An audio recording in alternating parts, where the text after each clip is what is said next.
and find that freedom. And it took me years to live at this juncture, at this crossroads, but I eventually decided it was time to break out of my marriage, and it was time to take off all the masks I was wearing. Mm-hmm. And this picture right here on this screen is actually me jumping and taking a leap of faith on a vacation that I took that really helped me to solidify my decision. I said, you know what my physical body is capable of, my mental body is able to, and I can do this. And it's just, there's a lot of stories in between. But the reason I want to share this story is because a lot of you out there might be at a place in your social circle, your relationships, your home life, your work, your academics, or maybe it's a combination of them all. Maybe what's come up for you during this pandemic has made you feel very uncomfortable at the place that you're in. Maybe you're at a crossroads. And I'm hoping that by sharing the rest of my story today, that it will help nudge you into the direction of taking that leap of faith. Mm-hmm. And to remove a mask that you might have taken on and are wearing that may not belong to you. It might be somebody else's expectation of you. Right. That is all true. And I wanted to just say, since you said mask, it made me think, I probably need to explain to everybody that the reason Rabia and I are sitting here with no masks on today is that as behavioral healthcare workers, we were fortunate enough to be vaccinated in the first wave of vaccines that came through. So that's the only reason we're able to sit here today with no masks on. So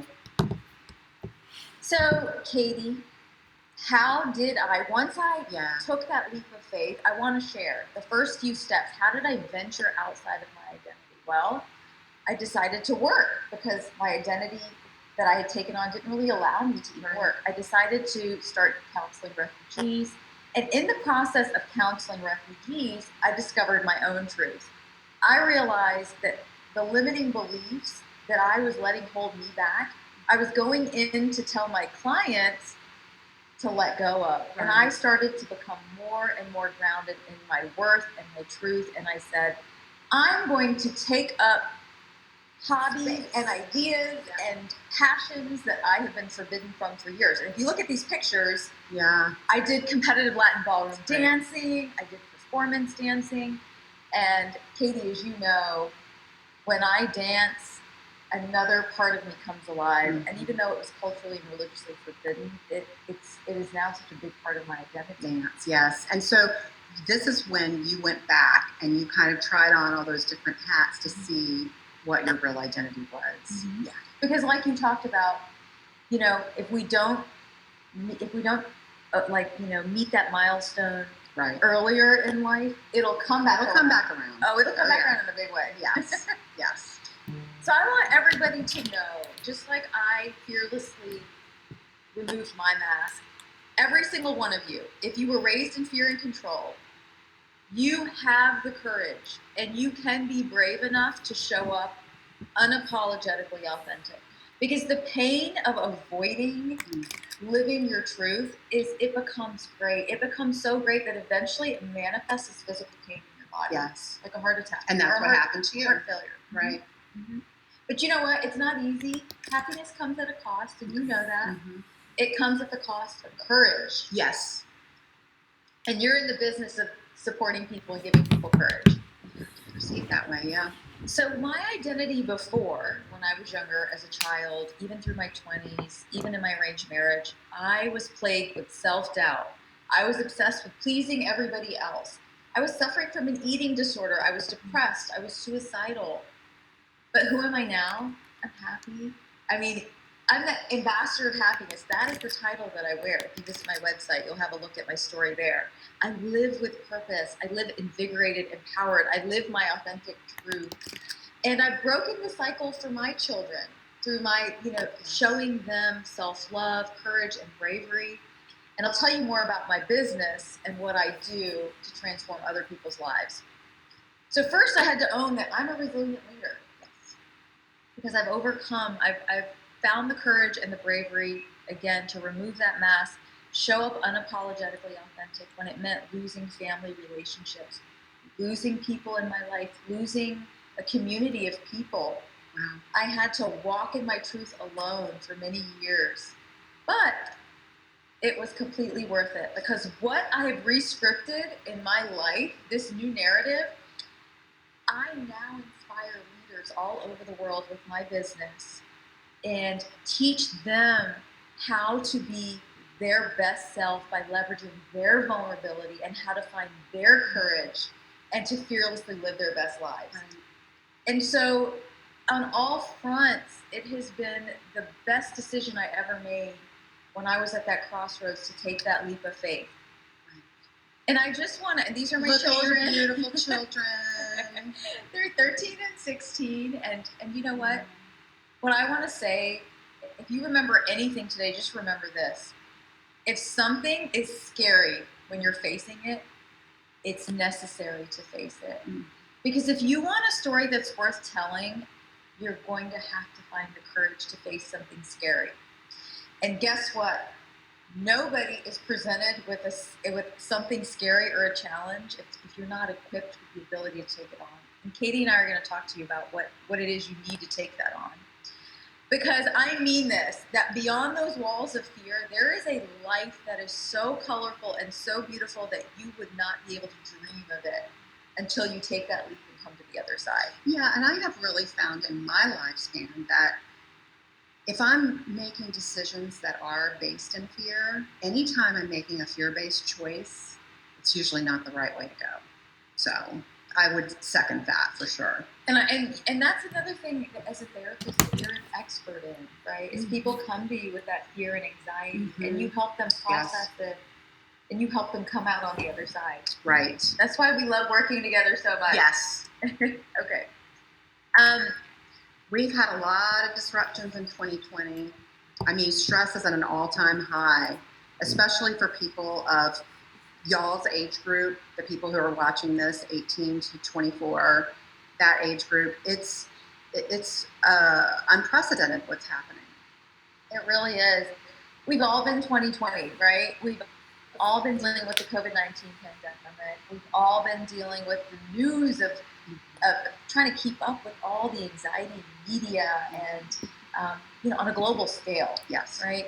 We've all been dealing with sociological changes. A lot of them have been wonderful, like the Black Lives Matter movement and a lot of the social justice movements. But change is change, and change is hard. Yes. We've all been through the 2020 political disruptions. Our country was so polarized. It was so divided. Neighbors were against neighbors. We know what happened. Well, the family members, even within nuclear families, it's there's infighting going on because of politics, and that's created, psychological traumas for our, not. And they say Generation Z and this generation, you guys that are watching, we still don't know the far-reaching psychological effects. So just acknowledging how difficult this time has been for everybody is really important.